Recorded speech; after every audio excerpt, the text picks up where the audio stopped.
नमस्कार, मैं चांदनी शेख। आप देख रहे हैं न्यूज़ टुडे 24/7 चैनल। हमारे समक्ष उपस्थित हैं अमर सिंह सुवेडिया जी, जो कि एक वरिष्ठ समाज सेवी हैं और इन्होंने अपने बीजेपी में 35 साल संघ को दिए हैं। सर, ऐसा क्या कारण रहा है कि आप निर्दलीय पार्टी से आप राजपुर विधानसभा से चुनाव लड़ेंगे? मैडम, संघ तो मेरी माँ है। संघ से मेरी जो स्टार्टिंग है, संघ ने ही मेरे को जब कुछ यहाँ तक आने का मौका दिया।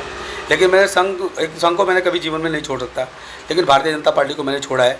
भारतीय जनता पार्टी को छोड़ने का मेरा एक कारण है, क्योंकि 35 वर्षों से मैं इसमें लगातार संघ के माध्यम से रहते रहते बीजेपी में आया और बीजेपी में लगातार अनेकों पदों पर मैं रहा हूँ।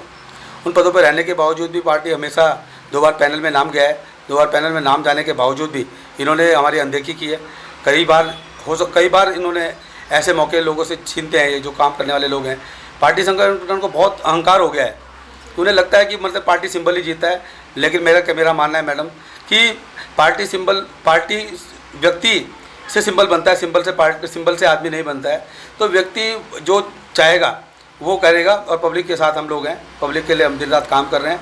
पब्लिक हमारे काम की उसको जानती है। दिन रात वो हमें फ़ोन करके बुलाती है, हम जाते हैं, उनकी सेवा करते हैं। अभी कोरोना के टाइम में भी काफ़ी लंबा समय रहा जिस समय बहुत भूख प्यास से लोग मरे। कोई बीजेपी हो चाहे कांग्रेस, दोनों पार्टी के दोनों क्षेत्रीय नेता विधायक रहे हैं यहाँ पे, कोई भी निकल कर नहीं आया है। लेकिन 4.5 साल बीतने के बाद अब उनको लगता है कि अब चुनावी माहौल बन गया है, तो अब वो निकल के आ रहे हैं और हमारी जनता को भ्रमित करने का प्रयास कर रहे हैं। लेकिन जनता जाग चुकी है, जनता सब कुछ पहचान चुकी है। जनता ने इनके काले चेहरे पहचान लिए। गिरगिट का इनका रूप है। गिरगिट की तरह रंग बदलते हैं। जिस समय चुनाव का समय आता है तो चुनाव के समय में आते हैं और लोगों को भ्रमित करते हैं, अच्छे भावने वादे करते हैं, और जब ये जीत जाते हैं तो उसके बाद ये किसी की तरफ देखते नहीं हैं। बस्ती मेरा टारगेट है मैडम, क्योंकि बस्तियों का जब कोई भी प्रत्याशी जीतता है हारता है, चाहे बीजेपी का हो, कांग्रेस का, बसपा सपा, कोई भी प्रत्याशी हो, सभी बस्ती के अंदर जाते हैं वोट मांगने के लिए। लेकिन वोट तो मांग लेते हैं, वोट के मांगने के बाद लेकिन उनकी तरफ देखते नहीं। उनके मुद्दे वैसे के वैसे रहते हैं मुद्दों में। और मेरा एक विजन है जिसको मैं किसको करने के लिए आया हूँ। हमारा एक घोषणा पत्र है जिसके अंदर हमने अपनी कई चीज़ें अपने विषय रखे हैं, तो उसको मैं आपको बता देना चाहता हूँ। बिल्कुल। नंबर 1, प्रत्येक वार्ड के अंदर स्वास्थ्य सेवाओं को उपलब्ध कराने की व्यवस्था करना, ये हमारी प्राथमिकता रहेगी। ज़रूरतमंद निर्धन बच्चों और निःशुल्क शिक्षा प्रदान करने की व्यवस्था की हमारी व्यवस्था रहेगी। स्वयं सहायता समूह के माध्यम से महिलाओं एवं युवाओं को रोजगार से जोड़ने का हमारा विषय रहेगा। और नंबर 4, मूल निवास अस्थायी निवास प्रमाण पत्र की जटिल प्रक्रिया से हो रही समस्याओं को दूर करने के लिए हमारा प्रयास रहेगा। जाति प्रमाण पत्र में सरलीकरण तंत्र में अनावश्यक खड़ी की जाने वाली बाधाओं को दूर करने का हमारा प्रयास रहेगा। और नंबर 5, लंबे समय से बस्तियों में अंदर निवास करने वाले नागरिकों को भूमि का व भवन का मालिकाना हक दिलाना, जिसके लिए प्रत्येक नेता आए यहाँ पर, चाहे वो हीरा सिंह बिष्ट रहे हों, विनोद चमोली जी रहे हों, राजकुमार जी रहे हों, उसके बाद चाहे वर्तमान में रहने वाले गणेश जोशी भी रहे हैं, इसमें बीच में विधायक रहे हैं, और इसमें वर्तमान में खजानदास जी रहे हैं। सब लोगों ने बहुत बड़े बड़े वादे किए हैं। लेकिन राजकुमार जी तो बल्कि इसमें बस्तियों के मालिकाना हक के लिए इनका अध्यक्ष भी बनाया गया था। लेकिन किसी भी कोई पूरे सत्र के अंदर 4.5 साल चले गए हैं, किसी भी विधानसभा सत्र के अंदर इन्होंने इनको एक सिंगल क्वेश्चन भी मालिकाना हक के लिए नहीं किया है। तो ये बहुत निंदनीय है। बहुत सारे विषय हमारे। नंबर 7, इसी का सभी वार्डों में सीवर युक्त करेंगे। जहाँ पे भी सीवर की समस्या आएगी उनको सीवर कराएंगे उसको। नागरिकों द्वारा खुली में जो गौमाता हैं उनको छोड़ दिया जाता है, तो उनके लिए भी हम गौशाला का निर्माण करेंगे। नंबर 9, बेसहारा एवं निर्धन परिजनों की जो मृत्यु हो जाती है उसमें उनका सहारा, उनको अग्नि देने के लिए भी कोई नहीं होता है, उसकी व्यवस्था भी हम लोग करने जा रहे हैं। नंबर 10, विद्युत विभाग एवं जल संस्थान द्वारा बिल वसूली के नाम पर अनावश्यक रूप से गरीबों के शोषण के खिलाफ आवाज़ उठाना एवं उनके अधिकारों के लिए जागरूक करना, ये भी हमारा प्राथमिकता पे रहेगा। नंबर 11, पर्यावरण संरक्षण की दृष्टि से समाज को अधिकाधिक छायादार वृक्ष लगाने के लिए प्रेरित करना एवं स्वच्छता के लिए नियमित जागरूक करने का अभियान चलाना। नंबर 12, विधानसभा क्षेत्र के प्रतिभाशाली खिलाड़ियों को प्रोत्साहित करने के लिए उनके भी कोई भी आर्थिक रूप से कोई भी किसी प्रकार का संकट आएगा तो उसको भी दूर करने का हम प्रयास करेंगे।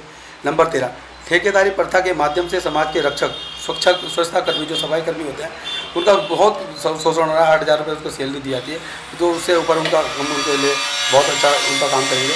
नंबर 12, बस्तियों में जल भराव की समस्या के निराकरण हेतु विधानसभा क्षेत्र के अंतर्गत बहने वाली नदियों के किनारे पुस्तकों का निर्माण करना हमारा उद्देश्य रहेगा। नंबर 15, विधानसभा क्षेत्र के विभिन्न चौराहों के नामकरण देश के महापुरुषों और क्रांतिकारी और समाज सेवियों के नाम पे हम उनका करेंगे। नंबर 16, विधानसभा क्षेत्र के अंतर्गत सभी पार्कों के सौंदर्यीकरण एवं सुनिश्चित रखरखाव की व्यवस्था करना हमारा प्रयास रहेगा। नंबर 17, निर्धन कन्याओं के विवाह के लिए सामूहिक विवाह समारोह का आयोजन करना हमारा प्राथमिकता रहेगा। बहुत सारी हमारी बच्चियाँ हैं जो शहर के अंदर रहती हैं, लेकिन उनको आर्थिक रूप से संकट रहता है, तो उनको उनकी शादियों का विवाह समारोह के लिए हमारा पूरा और निरंतर प्रयास रहेगा। नंबर 18, व्यापारियों के हित के लिए, संरक्षण के लिए, कभी भी कोई भी आता है, जो भी आता है, तो कोई संगठन आता है, दुकानें बंद करा देता है, कुछ होता है, तो उसके लिए हमारा पूर्ण प्रयास रहेगा। इसी का तो बहुत सारी और भी योजनाएं हैं, जैसे आंगनबाड़ी कार्य करती हैं, आशाएँ हैं, उनका भी बहुत शोषण हो रहा है, तो उनके लिए भी हमारा काम करने की हमारी योजनाएं हैं। हमने वो योजनाएं ली, हमने किसी को ताजमहल बनाने की वादा नहीं किया है। छोटी छोटी समस्याएं जो एक विधायक कर उसको पूरा कर सकता है, वही हमने विषय अपने लिए हैं। उन्हीं विषयों के साथ हम जनता के बीच में जा रहे हैं और जनता से अपनी बात को बता रहे हैं और उनकी जनता को सुन रहे हैं। जो समस्या हम हैंड टू हैंड कर सकते हैं उनका हम निवारण करते हैं, और जो हमारे हाथ में है। लेकिन कलम की ताकत अगर जनता ने दी तो मैं विश्वास दिलाता हूँ, जो नाली सड़कें ये बस्तियों की टूटी है, ये कोई टूटी नहीं रहेगी। इनको हम एक ऐतिहासिक विधानसभा बनाने का हमारा प्रयास रहेगा कि ये लोग एक बार के लिए ये कहेंगे, अगर किसी विधानसभा की बस्तियों को देखना है तो आप राजपुर विधानसभा की बस्तियों को जाकर देखें। ऐसी ऐतिहासिक विधानसभा बनाना हमारा। सर, जैसा कि आपने कहा है कि आपका योगदान रहेगा कि जो युवा बेरोजगार हैं, जो पिछड़े वर्ग हैं, जिनको रोजगार प्राप्त नहीं है, कोरोना की वजह से जिनका रोजगार खत्म हो गया है, आप उसके लिए कैसे प्रयास करेंगे कि बेरोजगारी थोड़ी बहुत कम हो जाए? मैंने आपको बताया ना, स्वयं सहायता समूह के माध्यम से हम जो बस्तियों के अंदर छोटे छोटे सामुदायिक भवन बने होते हैं, मंदिर बने होते हैं, उन प्रांगणों के अंदर हम उसके अंदर छोटे छोटे कुटीर उद्योग लगाएंगे। उसमें महिलाओं को भी, मातृशक्ति को और युवाओं को किस तरीके से रोजगार देंगे, महिलाओं से हम उसमें काम कराएंगे। और काम कराने के जो उसकी सर्विस देने के लिए, जो उनको बेचने के लिए, सेल्स के लिए हम उन युवाओं को, लड़कों को रखेंगे और बनाने के लिए लड़कियों को रखेंगे, तो दोनों को रोजगार मिलेगा। ठीक है, धन्यवाद सर।